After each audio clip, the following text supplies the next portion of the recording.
the best barfie you'll ever make. In 2013, I decided to bake for Diwali. It was my first time baking, and of course I wanted everything to be perfect. I searched for the perfect barfie recipe, and luckily the one I chose happened to be absolutely perfect. Everyone loves the barfie that I make. I wish that the person who added this recipe online had more recipes that I could use. If you're looking for a barfie recipe that's chewy and fudge-like and easy to make, then this recipe is not for you. Great things take time, and I promise you it's worth it. If you are looking for a recipe that's creamy, that has scents of cardamom and roses, that's simple to mold, and that goes a long way, then this one is certainly a keeper. You can thank me later. You'll start off by needing the following ingredients: 2 bags of 500 grams of Klim, which is alternatively known as milk powder. You'll need 2.5 cups of fresh cream milk, 3¼ cups of icing sugar, 1 cup of sugar, 2 tins of the Nestle dessert cream, 85 grams of butter, about ½ teaspoon of cardamom, and of course, no barfie is completed without rose essence. So let's get started making this perfect barfie. You're going to need a deep dish, and you're going to empty out your Klim, or as most people know it, your milk powder, into this deep dish. You're then going to take 1 tin of dessert cream, and you're going to empty it out onto the milk powder.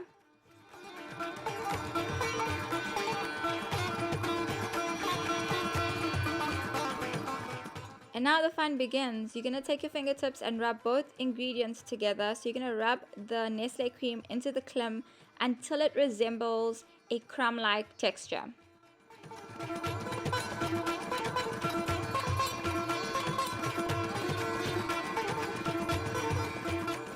You can work the cream into the Klim for about 2 to 3 minutes until you get this fine crumb-like texture, as you can see. Next, you want to cover up this mixture. So you can use some cling wrap, and you're going to cover it up really nice and tightly, and you want to store this in a dry, cool place, preferably overnight for 24 hours. But if you are running short with time, 6 to 12 hours is perfectly fine as well, as long as it has at least, I would say, a few hours to rest. So once the mixture has had enough time to rest, you'll actually see the difference of the crumbs from the day before to the next day. It's a lot harder, and the cream has definitely settled into the Klim. And now we're going to begin with the next part. So we've done with part 1. We're now going to get started with part 2. Part 2 is essentially blitzing batches of this mixture in a food processor so that you can get it as fine as possible. So I'm going to add in, I've done about 4 batches. I've used my NutriBullet, but of course if you have a food processor, that will work as well. Now the best way to get this to be really, really refined is to use a sieve. So you can just take the mixture that's been blitzed and sieve it through into a bowl. This is going to take at least 10 to 15 minutes to do, so just have some patience and have some fun. And you're going to do this multiple times with every single batch that you've blitzed.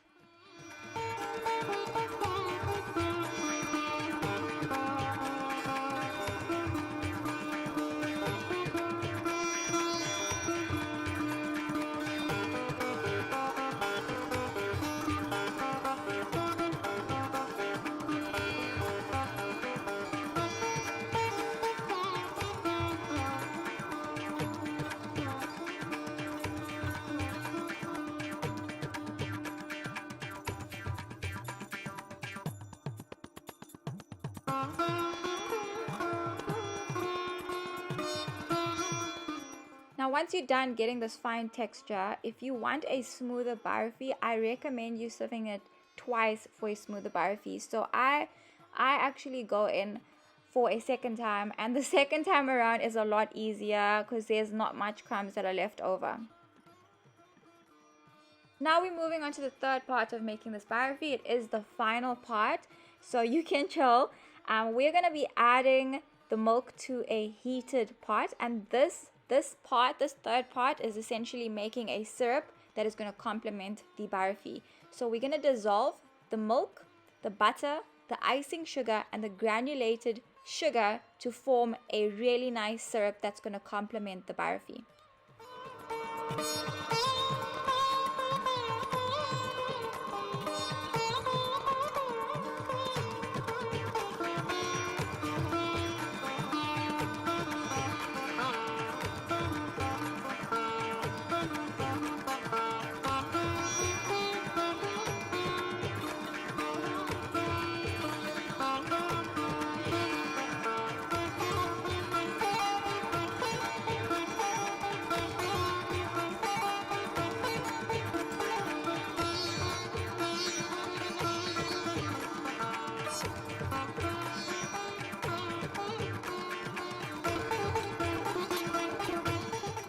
So once you have stirred and dissolved the butter, the icing sugar, and the granulated sugar into the milk mixture, you're going to allow this to boil for 3 to 4 minutes.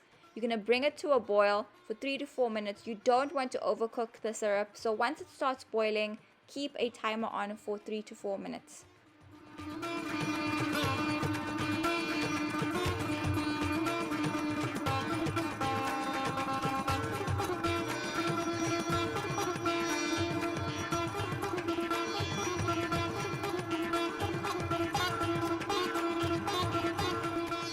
Once the syrup has boiled for 3 minutes, we want to remove it from the heat, and we're going to then add in our next tin of cream.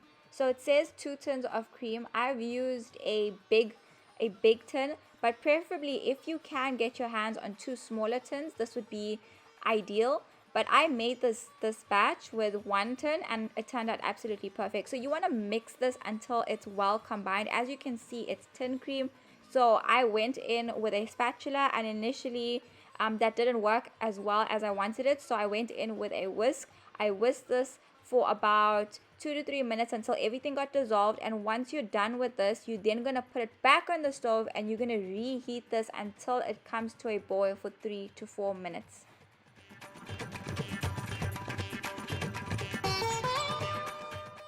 You'll know that the syrup is ready when you actually can take your finger and draw a small thread on the back of the spoon, and it actually resists until it like goes away. That's how you know that the syrup is ready as such. And now the fun part begins. So you're going to stir the syrup into the Klim mixture, the refined Klim mixture that we've blitzed. And you can do this gradually. Let me tell you a little story. So the first time that I made this recipe, believe it or not, as expensive as it is to make sweetmeats, I messed up this entire recipe by thinking that the syrup was the perfect amount for the Klim mixture, and I added in all the syrup and it became really, really runny. It was a horrible barfi. It was super weak, and I've learned from this. So you gradually have to add in the syrup, and then as you're going along, you can add in your cardamom, and you can also add in your rose essence.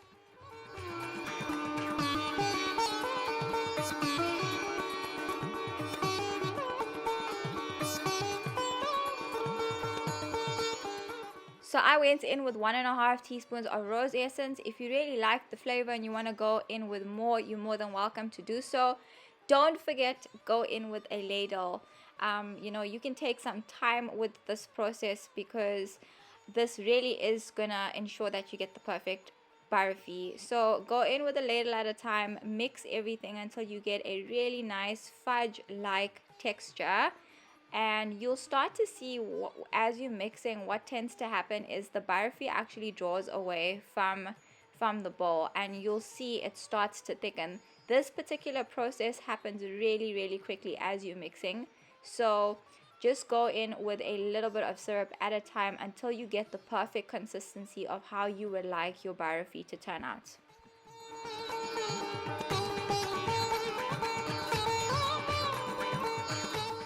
So we're almost done making this barfi, and you can see that it's really smooth. You can also see that we're not really going to require all the syrup, so don't throw the syrup away. You can always freeze it and use it for another batch. And remember that this must be done really quickly. This whole process must be done really quickly because the barfi sets very, very, very fast.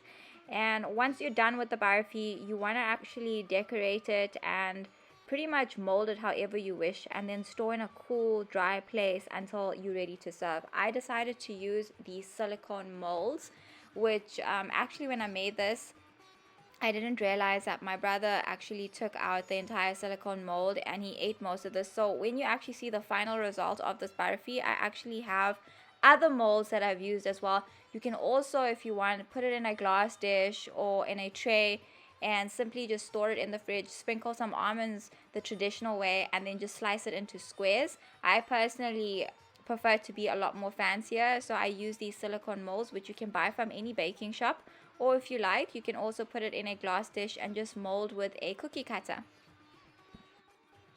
So once you're done with cutting or molding your BUTTERICINGs, you can then store it in the fridge and take it out after a few hours, and that's it. There you have it, the perfect BUTTERICING recipe. This recipe can be modified as well. If you want to, you know, create a pistachio or a chocolate or a rose essence or a almond BUTTERICING, you can certainly use this as well and just add your flavorings.